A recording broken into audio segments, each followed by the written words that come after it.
Adobong batong. Wow. White rice. Pagkaing Pinoy.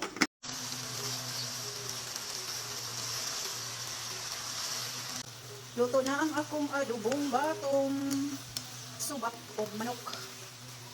Ganyan din ba kayo guys? Sa mga bahay ng amo ninyo, hinahayaan lang kayo magluto ng sarili ninyong pagkain. Basta, may vanilya o cinnamon lang. Ayan na, yummy-yummy kayo ni guys. Kain tayo mamaya. And it's me, Kadikat, proud 11 years kasambahay, OFWDX. At siya'y maid, kadama siya gana, kahit ano pang tawag ninyo sa aming mga DX dito sa Saudi, especially Middle East. Proud kami.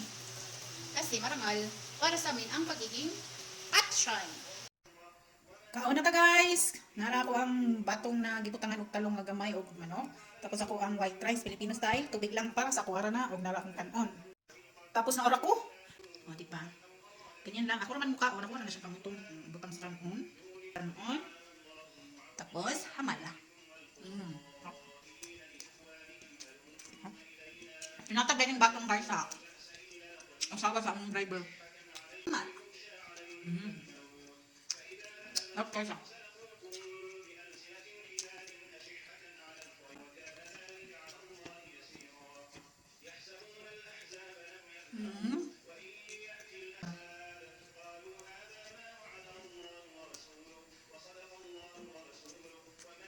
Hindi nga tayong lahat.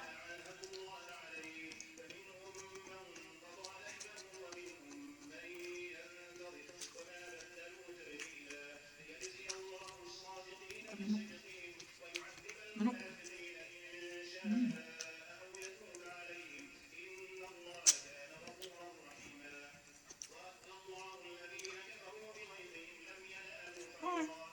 Ano ba? Kung katalog ka akong pinagulit ang sila sa isa.